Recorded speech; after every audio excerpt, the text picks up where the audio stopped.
So we've been using Canvas a little bit already this year, and you've used it in other courses, I'm sure, but this can be just a quick reminder about how to navigate through my setup that I have in it.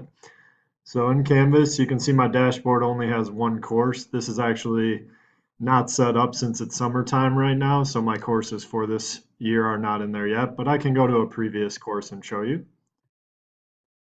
And your formatting will look a little bit different than mine because you'll be in student mode. I'm in teacher mode, of course. But if I go here, you'll see the basics about assignments and your grades. You can look at that. But the main thing I want to show you are the files. This is where all the documents will be for each lesson that we do, each unit, each semester, and so forth. So I'll try to break it up for you guys for semester right here.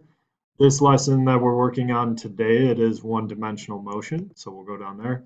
Now, because this is from last year, I actually don't have this lab. This is a new lab that you'll be trying.